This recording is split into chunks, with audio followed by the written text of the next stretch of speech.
हा समाज असा आहे ज्यामध्ये प्रचंड लोकसंख्या आहे आणि याची मूल्य अशी आहेत, या समाजात बहुतांश पैसा काही मोजक्या हातांमध्ये मर्यादित आहे, केंद्रित आहे.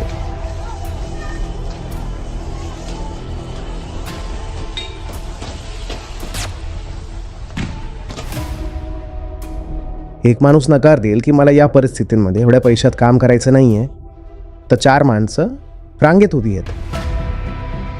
किती सुंदर आदर्श है. आ चल के तुझे मैं लेके चलूं एक ऐसे गगन के तले जहां गम भी न हो, आंसू भी न हो, बस प्यार ही प्यार खिले. हा.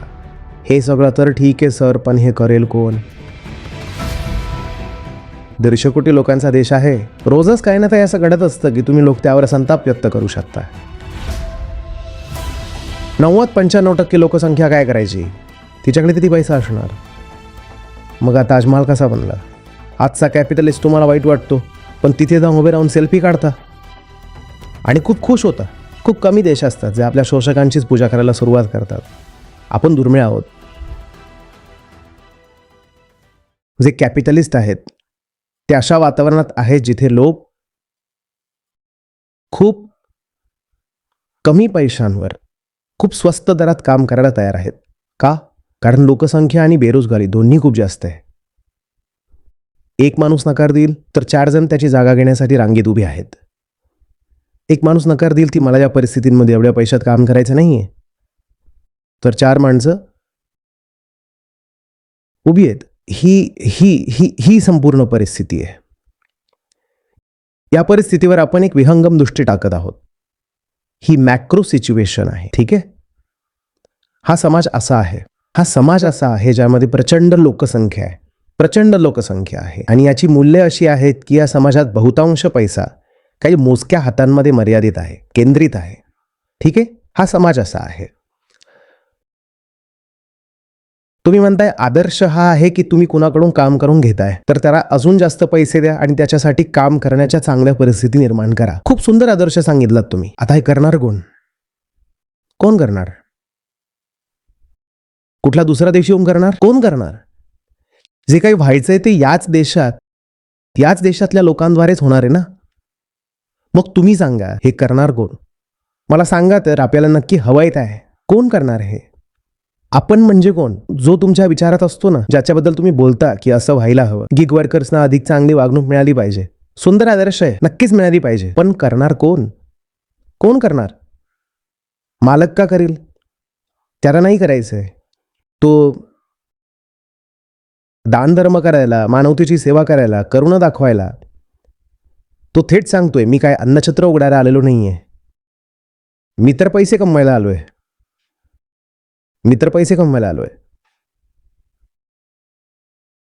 मग कोण करेल? सरकार?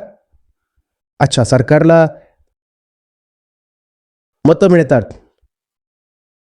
बहुतांश अशा लोकांकडून ज्यांना काहीच माहीत नाही, अंधारात आहेत, बेसावध आहेत आणि पैसे मिळतात त्याच कॅपिटलिस्टकडून.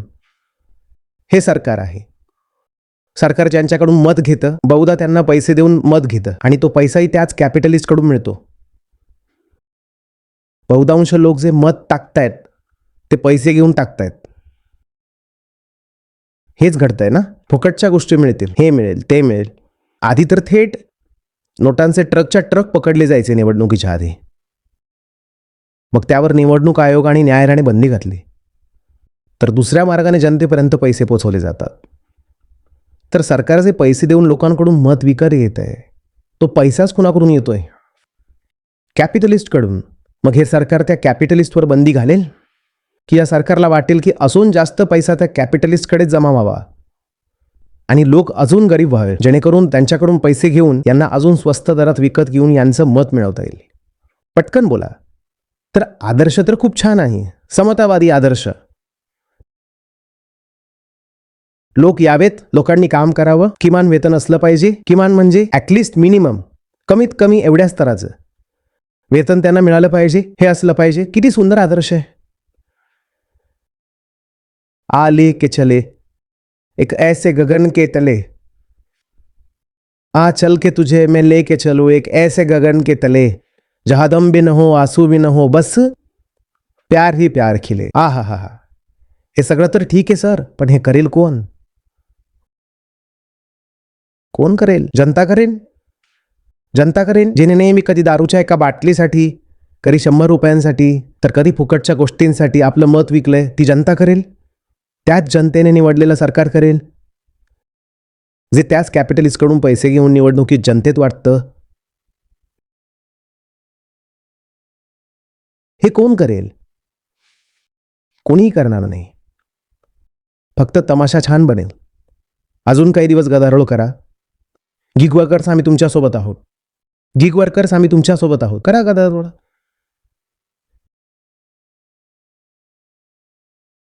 आणि मी जर आता म्हणालो की दुःख जिथे कुठे आहे, ज्या स्वरूपात आहे, त्याचं कारण अज्ञान आहे, तर तुम्ही म्हणाल हे विषयाला जिलेबीसारखं वळवतात. हे थेट मुद्द्यावर बोलत नाही.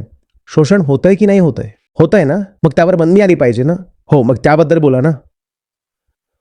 मी विचारतोय, करतोय, मी बोलतोय, सांगा कोण थांबवेल? थांबवून दाखवा. थांबवून दाखवा ना. कोण थांबवेल?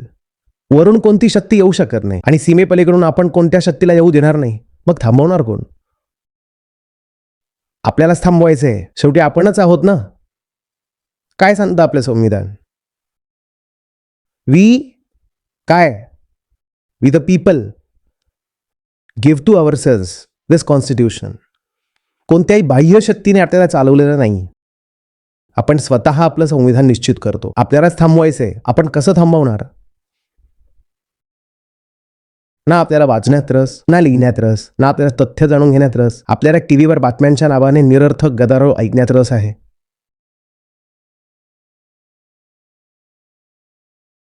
आपण काही वाचू शकत नाही, म्हणून कोणी येऊन आपल्याला 15 मिनिटात ज्ञान देऊन जातो. तो येईल आणि सांगेन, मी तुम्हाला सांगणार आहे की जगात काय चाललंय. तो काय ग्राउंड रिपोर्टिंग करतोय का?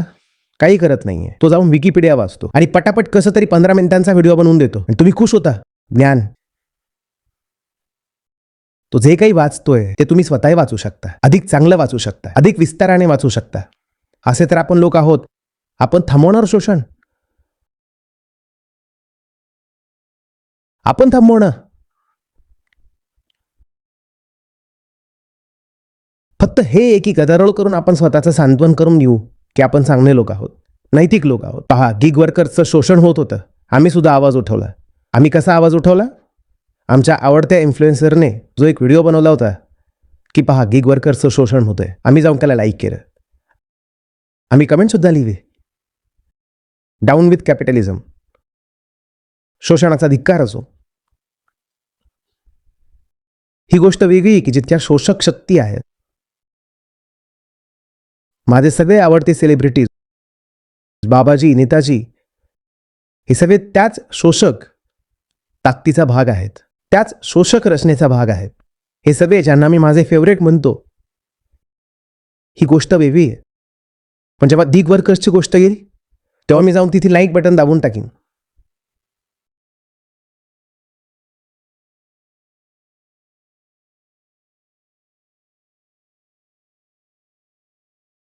जिथे समाजाचा पायाच अज्ञानाचा बनलेला आहे, मान्यतांचा बनलेला असेल, धारणांचा बनलेला आहे, अंधश्रद्धेचा बनलेला आहे, अतिशय खोट्या सिद्धांतांचा जिथे पाया आहे, तिथं इमारतींमध्ये शोषण होणार की नाही होणार? बोला. तर होत आहे. त्यावर तुम्हाला गदारोळ करून खुश व्हायचं असेल तर वा, काही दिवस गोंधळ करा, खुश व्हा.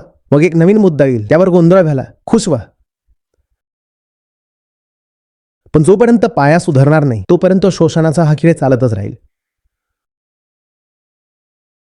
आणि संतापासाठी आपल्याला मुद्दे तर मिळूनच जातात. दर दुसऱ्या दिवशी 150 कोटी लोकांचा देश आहे.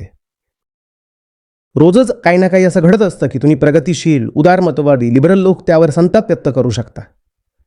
सकाळी उठा, वृत्तपत्र उघडा आणि म्हणा, तर आज संताप व्यक्त करायला काय आहे? काही ना काही मिळूनच जाईल.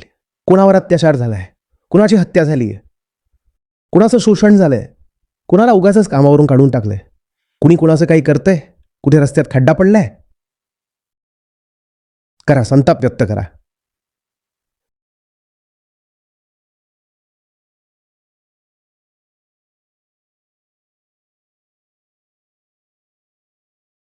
संताप व्यक्त करणं ही सुद्धा एक पूर्ण इंडस्ट्री आहे.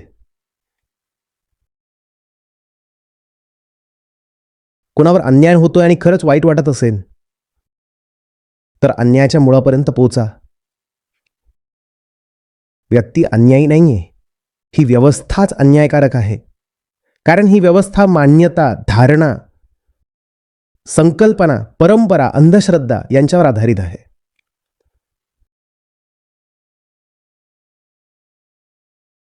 ज्या गोष्टींना तुम्ही खूप महत्त्व देता, ज्या गोष्टी तुमच्या मनात खूप प्रिय आहेत आणि खूप पवित्र आहेत, बारकाईने पहा त्या गोष्टीकडे. त्यात भयानक विषमता नाहीये का? शोषण नाहीये का? तेच सगळं तर आपल्या सामाजिक जीवनाचा पाया सुद्धा आहे ना.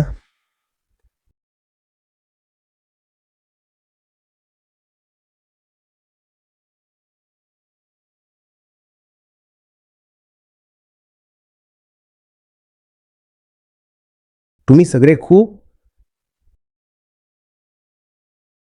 सन्मान देता त्याच पद्धतींना जशा त्या घरात चालत आल्या आहेत, जशा पूर्वजांनी गेल्या.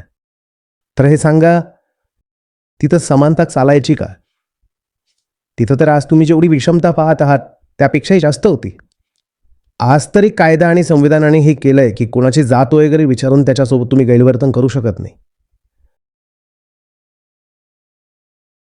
ज्या गोष्टींना आपण खूप सन्मान देतो त्या गोष्टींना बारकाईने पहा आणि सांगा की त्यात भयानक विषमता आहे की नाही आणि शोषण आहे की नाही. आता एकीकडे तर तुम्ही शोषणाचा विरोध करू इच्छिता. पहा, प्रश्नात किती उग्रता होती, किती असंतोष होता, की गिग वर्कर सोबत वाईट होतंय. एकीकडे तुम्ही शोषणाचा, विषमतेचा विरोध करू इच्छिता आणि दुसरीकडे तुम्ही त्याच सर्व परंपरांना पूजता सुद्धा. हे असं कसं चालेल? बोला.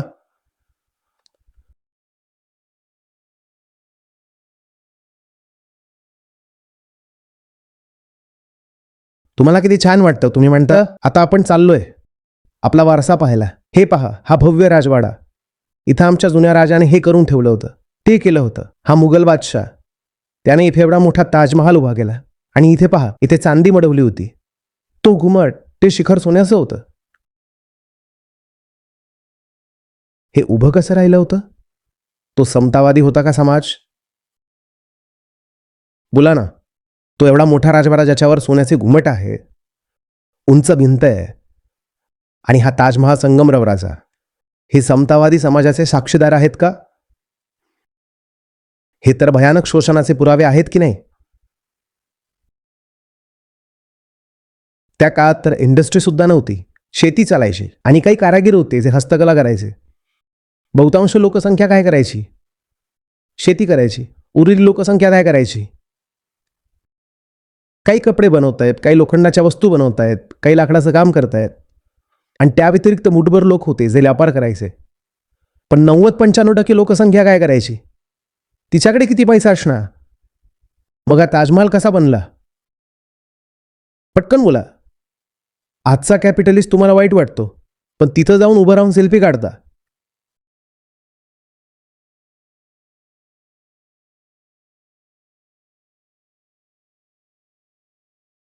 आणि खूप खुश होता.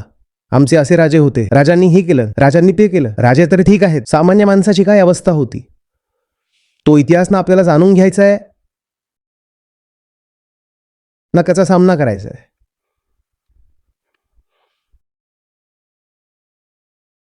ब्रिटिश साम्राज्य सर्वात श्रीमंत होतं आणि भारत त्याचा एक मोठा भाग होता, नाही का?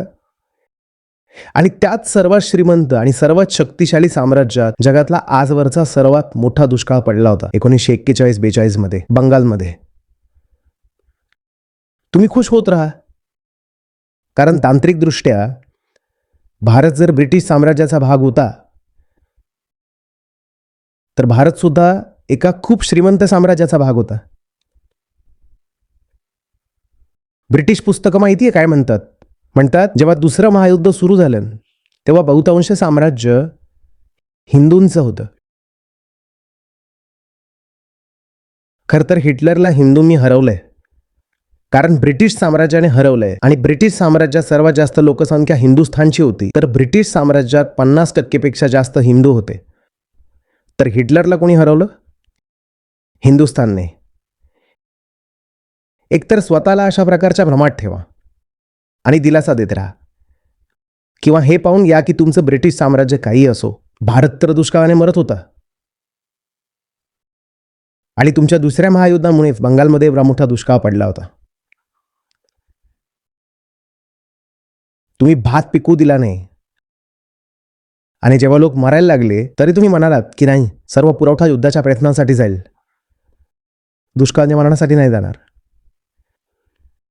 एकतर खुश होत राहा की एवढा पैसा होता, एवढा पैसा होता, किंवा हे पाहून घ्या की सामान्य माणसाची काय अवस्था होती. सामान्य माणसाला तर सामान्य माणसाशी देणं घेणंच नाहीये. सामान्य माणसाला सुद्धा राजांशीच देणं घेणं आहे. वा, काय राजवाडा आहे.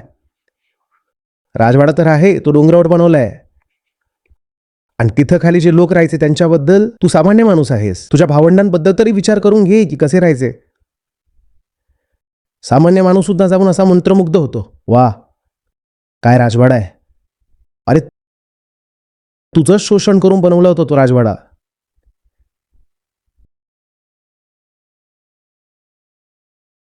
ही त्या काळच्या राणीसाहेबांची खास साडी आहे, 17.5 किलोची आहे. कारण त्यात सोनं आहे, चांदी आहे, हिरे आहेत, सर्व प्रकारचं सामान आहे. आणि तुम्ही असे ओ, तुमच्या पणजीला लुटूनच त्या राणीसाहेबांनी ती साडी नेसली होती. हे तुम्हाला दिसत नाही. तर आपल्याकडे तर हीच परंपरा आली आहे, जिथं पूजाच त्याची केली जाते ज्याच्याकडे सर्व संपत्ती, सर्व ताकद केंद्रित झाली आहे. तर आजचा भारत सुद्धा जर फक्त त्यांनाच पूजत असेल जे श्रीमंत आहेत, शक्तिशाली आहेत, तर यात तुम्हाला काय आश्चर्य वाटतंय.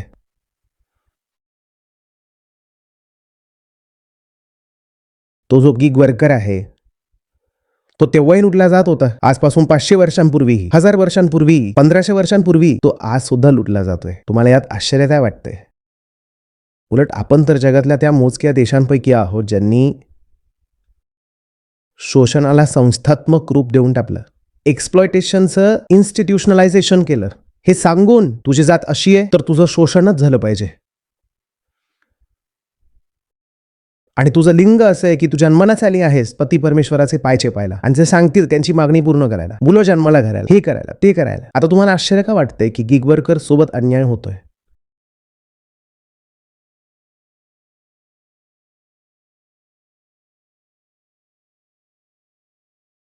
का वाटतंय.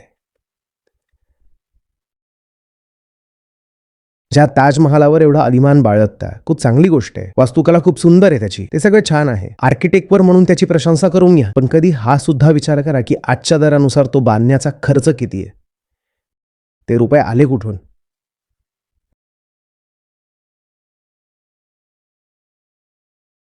ते आपलेच पंजोबा होते ज्यांचं रक्त शोषून अशा प्रकारच्या इमारती बनल्या आहेत.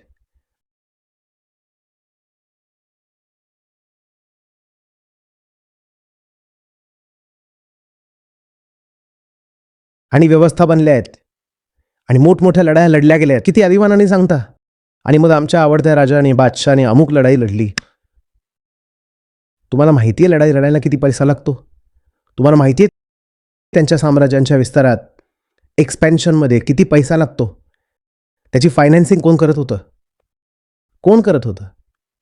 आपले पूर्वज, गल्लीबोळातले लोक, साधारण शेतकरी, मजूर, हे लोक, जेणेकरून राजेसाहेब अजून ऐटीत म्हणू शकतील आता आम्ही दख्खन सुद्धा जिंकलं.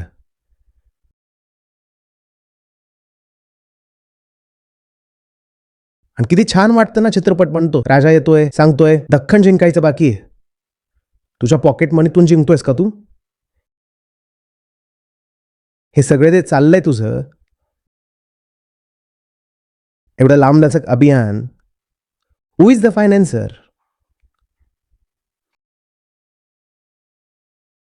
खूप कमी देश असतात जे आपल्या शोषकांचीच पूजा करायला सुरुवात करतात. आपण दुर्मिळ आहोत. पहिलं महायुद्ध संपलं, वर्सायचा तह करण्यात आला. त्यात जर्मनीला सांगण्यात आलं जितकं नुकसान झालंय सगळ्या देशांचं, चला तुम्ही भरपाई करा. जितके पैसे लागलेत युद्धात ते सगळे तुम्ही भरा. आणि जर्मनीचे जे प्रदेश होते ते सुद्धा 3-4 देशांमध्ये वाटण्यात आले. कोणी थोडं घेतलं, कोणी काही घेतलं, कोणी काही घेतलं. जे काही होतं त्यांना राग आला की हे आपल्याला काय सांगितलं जातंय, काय सांगितलं जातंय की आम्ही आमच्याच अपमानाची फायनान्सिंग स्वतः करावी. तो राग एका अंधाऱ्या दिशेने पुढे गेला. त्यातून फॅसिझमचा जन्म झाला. त्यातून दुसरं महायुद्ध झालं. ती वेगळी गोष्ट आहे. पण एवढं तर केलं त्या जर्मनीने की आपल्याच शोषणाची पूजा करायला सुरुवात नाही केली.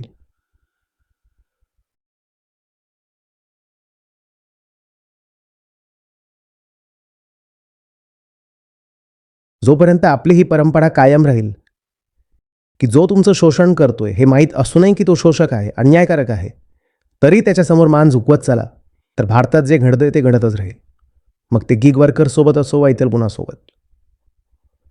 तो माणूस हवा आहे ज्याच्याकडे एवढा स्वाभिमान असेल की तो म्हणेन नाही, प्रेम द्याल तर तुमच्यासाठी मान सुद्धा कापून देऊ, पण घाबरवाल, धमकवाल, शोषण कराल तर एवढं सुद्धा झुकणार नाही. तो माणूस हवा आहे.